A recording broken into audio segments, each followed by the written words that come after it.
नहीं देख पाऊंगा। ऐसे अपशकुन बातें मत कीजिए, आपको कुछ नहीं होगा पिताजी। हैदराज अभी अभी निरीक्षण करके गए। छोटा आश्वासन ना दो पुत्री, तेरे जाने का समय आ गया। देव, ऐसे मन छोटा मत कीजिए। मेरे पास समय बहुत कम है। सिद्धार्थ को देखने के लिए मेरे प्राण छटपटा है। क्या मैं राहुल और नंद को देखने से वंचित रह जाऊंगा? भाई महाराज, चन्ना बुद्ध को लेने निकल चुका है। सारे राजकुमार भी एक साथ ही आएंगे।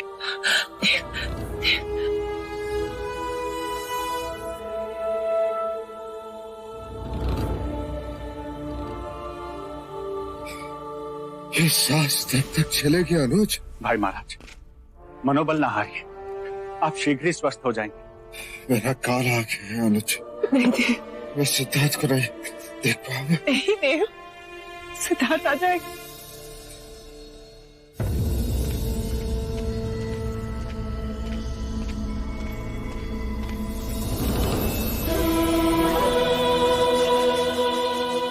बुद्ध, चन्ना, तुम?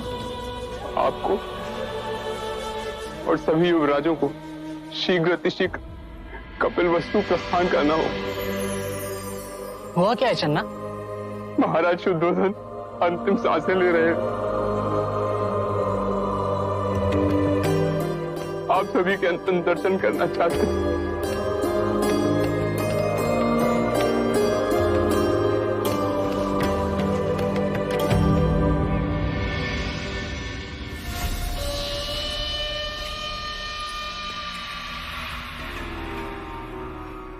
इस समय कहां जा रहे हो?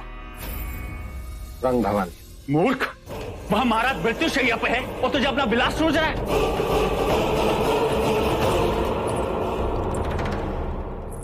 देवदत्त, तुम्हारा यहाँ रहना आवश्यक है। चन्ना को गए 5 दिवस हो गए। बुद्ध और बाकी सारे युवराज किसी भी समय यहाँ आ जाएंगे और ऐसी परिस्थिति में तुम्हारी अनुपस्थिति ठीक नहीं होगी। महाराज किसी भी समय अपना उत्तराधिकारी घोषित करेंगे। हाँ पुत्र, मेरा ही नाम घोषित किया जाएगा। मंगला, तुम ही इसे समझाओ। इसमें समझाना क्या है पिताजी?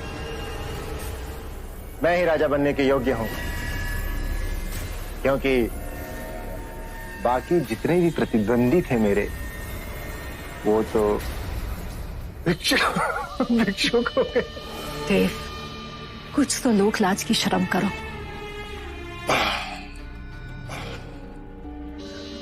ना तो मुझे किसी का भय और ना कोई मेरे रास्ते की अड़चन बन सकता है। रुको देव। समझने की कोशिश करो मां। अपनी मदिरा और अपनी गणिकाओं के बिना जी नहीं लगता मेरा।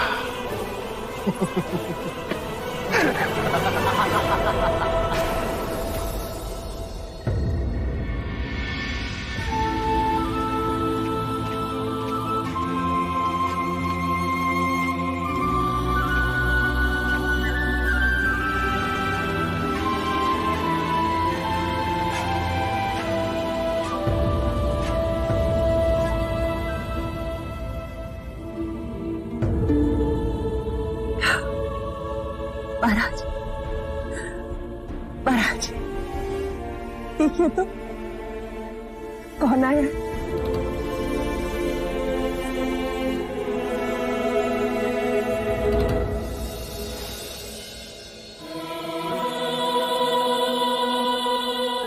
तुम्हें देखने की इच्छा में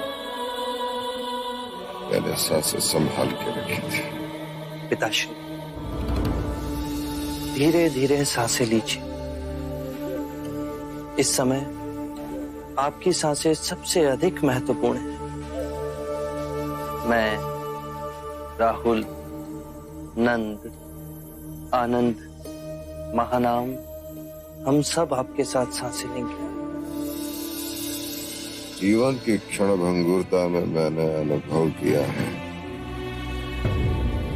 जीवन की तृष्णाओं में स्वयं को उलझा दिया तो आनंद कभी प्राप्त नहीं होता।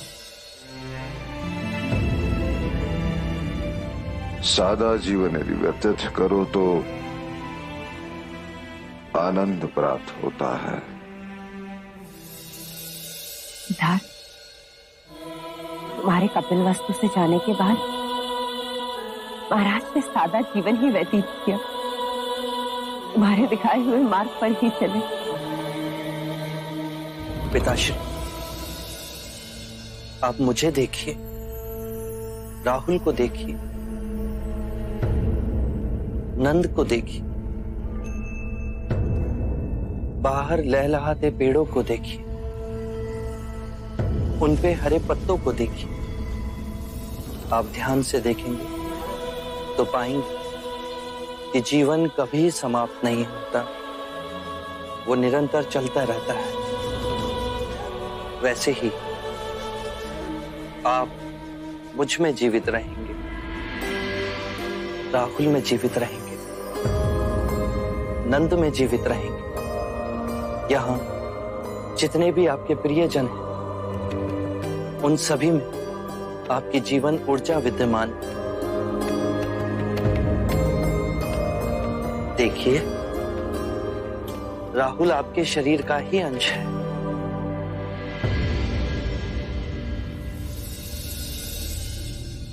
तुमने मेरे हृदय में जो मृत्यु का भय था वो निकाल दिया। बस एक ही बोझ है मन पर कि कपिल वस्तु का उत्तराधिकार किसे दिया जाए।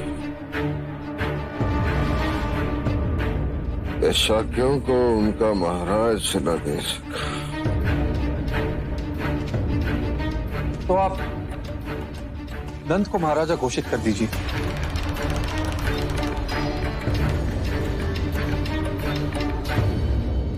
पिताजी,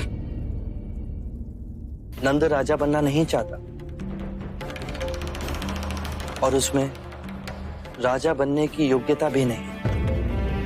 तो क्या आप राहुल को राजा घोषित कर दिया जाए? वो अभी बहुत छोटा है। भाई महाराज, तब तो एक ही विकल्प बचता है, देवदत्त।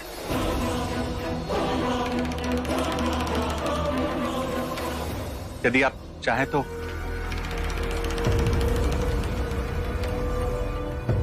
हाँ, देवदत्त, अनुज, देवदत्त का बस आता ही होगा। वो कौशल सीमा पर निरीक्षण करने के हैं। प्रेम मदिरा रास लीला रंग भवन में सब जगह।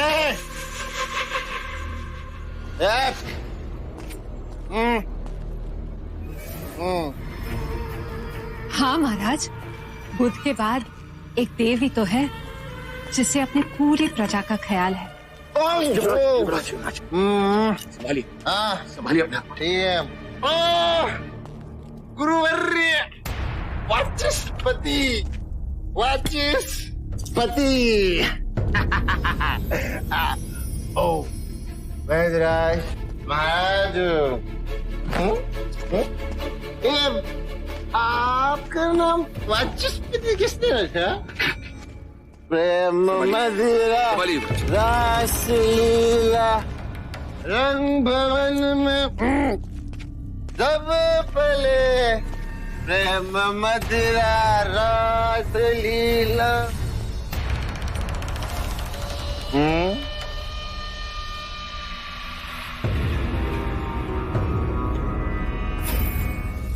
विक्रम नहीं।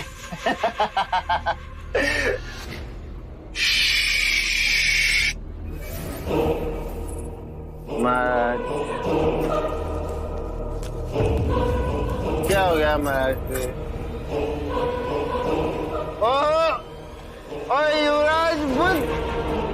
युवराज बुद्ध की जय। युवराज बुद्ध की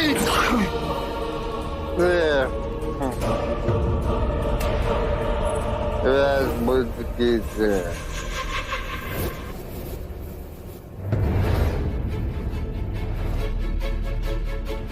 आप सर्वज्ञानी, कृपया आप ही बताएं, क्या शाक्य कुल का भविष्य देवदत्त के हाथ में सुरक्षित है? स्वयं को नहीं संभाल सकता, राज्य की प्रजा का भार क्या उठेगा? महाराज आप विश्राम।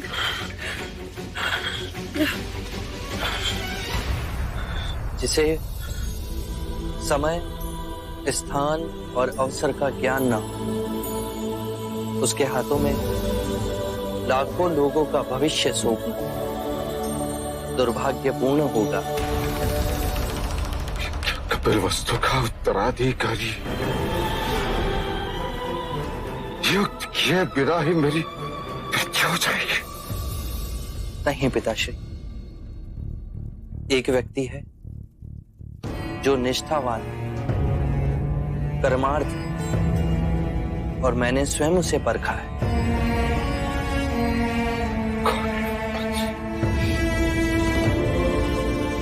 तुम जिसे श्रेष्ठ समझो,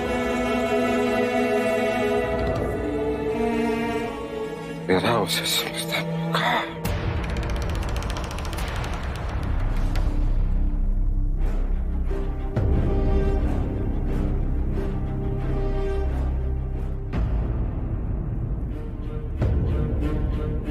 लीजिए महाराज, और पहना दीजिए अपने उत्तराधिकारी को।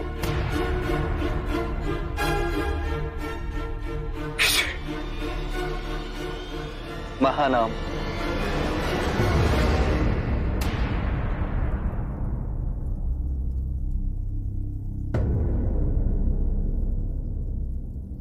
महानाम, यहां आओ।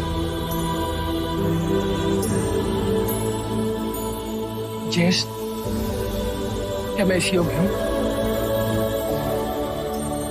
लीजिए महाराज।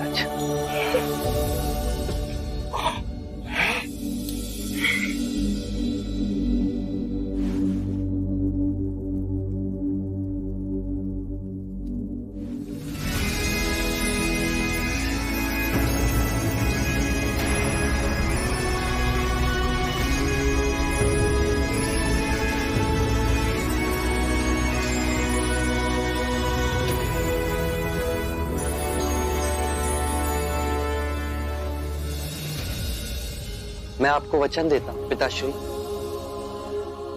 मैं तब तक कपिलवस्तु से नहीं जाऊंगा जब तक महानाम पूर्ण राजपाट संभाल नहीं लेता।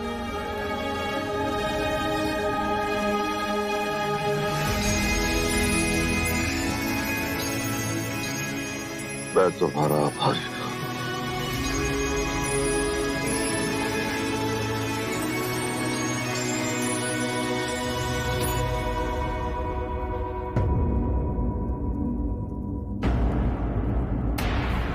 महाराज, महाराज,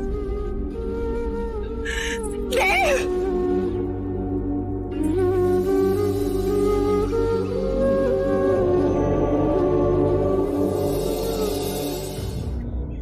जीवन और मरण हर मनुष्य के जीवन का क्रम है। यदि हम चेतना में हो इस विधान को देखें तो हर दिवस हम स्वयं को वासनाओं से मुक्त कर सकते हैं। ऐसा जीवन जी सकते हैं जहां शांति, आनंद और संतोष का सर्वदा वास हो। यही हर धर्म का सार है, यही हर जीवन की सच्चाई है। ना जन्म होता है, ना मृत्यु होती है, ना सृजन होता है, ना प्रलय आती है, ना कुछ घटता है, ना ही कुछ बढ़ता है। चारों ओर केवल शांति, शांति, शांति। संकारा